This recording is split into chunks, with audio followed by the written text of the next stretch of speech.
Hello বন্ধুরা, আজকে আমি ভাপা চিংড়ির ঝাল বানাতে যাচ্ছি। তো চলুন ঝটপট করে দেখিয়ে দিই। প্রথমে আমি এখানে হাফ চামচ নুন দিচ্ছি। আমি এখানে চিংড়ি যতটা নিয়েছি সেই হিসেবেই নুনটা দিলাম।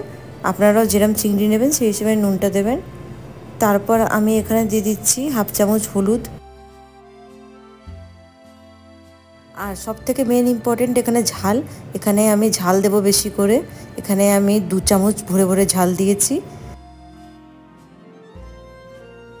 এখানে 1 চামচ দিচ্ছি জিরের গুঁড়ো। এবার লাস্টে আমি দিয়ে দিচ্ছি তেল। তেলটা একটু ভালো করে দিতে হবে যাতে ভালো করে মাখাতে পারি। তো সেরকমই তেল দেব, দেখে নিন আমি কতটা দিচ্ছি এতে। তো তেল দিয়ে তারপর আমি মাখিয়ে ওটাকে আমি মাইক্রোওয়েভে দিয়ে দেব। তো সবই দেখাচ্ছি, আপনারা দেখতে থাকুন। এই যে এবার ভালো করে মাখিয়ে নিই।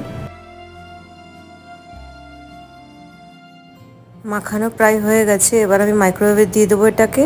এই যেখানে টাইমার দিচ্ছি, আমি টাইমার সেট করছি, এখানে 5 মিনিট দিচ্ছি। আর ওপরে দেখতে পাচ্ছেন ওটা মিডিয়াম হাইতে রাখবো। এই দেখো যা টাইমার দিয়েছিলাম আমি তার মধ্যেই হয়ে গেছে। এই যে আমি দেখাচ্ছি, এই যে ইজিলি কাঁটা চামচ ঢুকে গেল চিংড়িতে। দেখতে পাচ্ছ কতটা সফট হয়েছে।